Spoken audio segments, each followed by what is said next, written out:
L'amour, on le décrit souvent comme une lumière, une force, un refuge.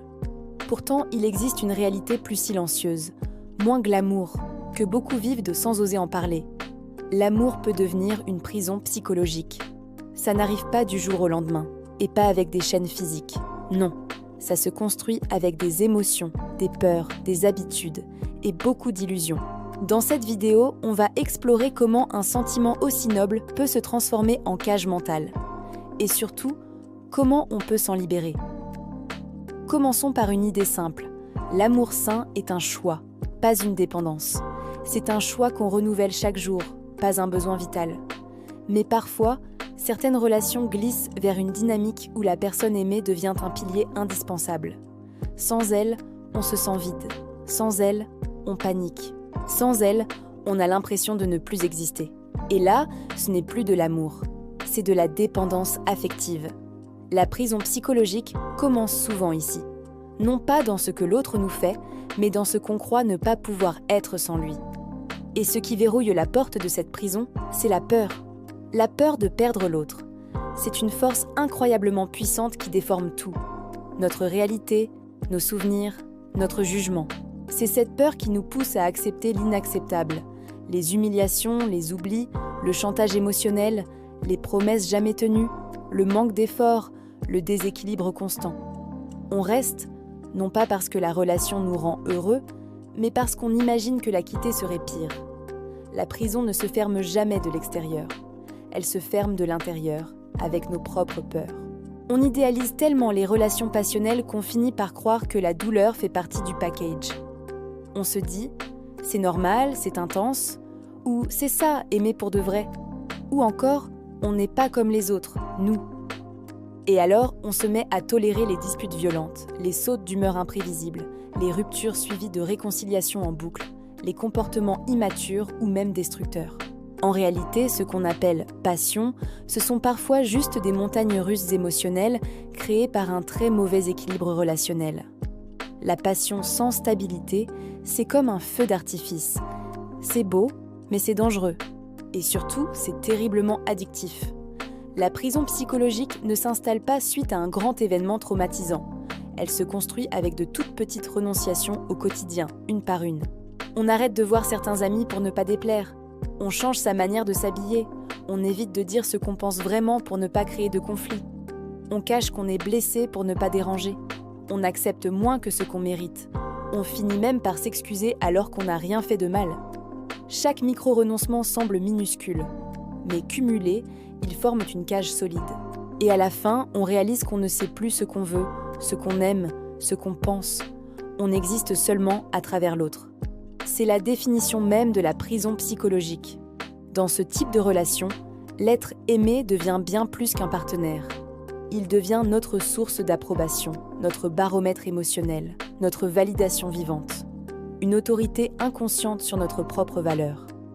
Quand l'autre te dit « tu es trop sensible », tu le crois. Quand l'autre te dit « sans moi, personne ne voudra jamais de toi », tu le crois. Quand l'autre se désintéresse de toi, tu te sens nul. Et quand il te donne un compliment, soudainement, tu revis. La prison la plus forte n'est pas celle qu'on nous impose de force. C'est celle qu'on installe petit à petit dans notre tête. Parfois, cette prison est construite par l'autre, consciemment ou non, à travers la manipulation émotionnelle. Les outils sont invisibles, mais redoutables. Le gaslighting qui te fait douter de tes propres perceptions. Le silence punitif qui te prive d'affection pour te contrôler. Le chantage émotionnel, le fameux « si tu m'aimais vraiment, tu ferais ça ». La culpabilisation constante qui te fait sentir responsable de tout ce qui ne va pas. Et bien sûr, l'alternance chaud-froid qui t'attache puis te repousse pour te garder sous emprise. On s'habitue à l'instabilité, on s'habitue à la douleur, on s'habitue à devoir faire des efforts démesurés pour mériter une affection totalement irrégulière. C'est précisément comme ça que la manipulation construit une prison, sans porte, sans barreaux, mais terriblement réelle. Un autre signe très fort de la prison psychologique, c'est l'isolement. Il n'est pas toujours imposé directement. Parfois, il arrive tout naturellement. On passe tellement de temps et d'énergie à gérer la relation, à essayer de comprendre l'autre, à se battre pour que ça marche, qu'il ne reste plus de place pour le reste. plus de place pour les amis, la famille, les passions, les projets personnels, notre propre indépendance. L'amour devient le centre de tout, puis la seule chose qui compte, puis la seule chose qui existe. Et quand l'amour est la seule issue visible, comment imaginer en sortir ? On se demande souvent, mais si c'est une prison, pourquoi cette personne ne part-elle pas ? La réponse est complexe, parce que partir demande bien plus que du courage. Il faut affronter la solitude qui nous terrifie, reconstruire une estime de soi qui a été détruite, admettre qu'on s'est trompé, qu'on a misé sur la mauvaise relation.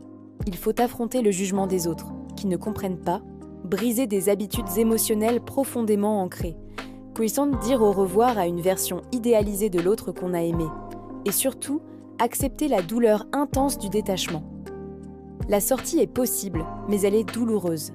Elle demande de se retrouver soi-même, alors qu'on ne sait parfois même plus qui on est.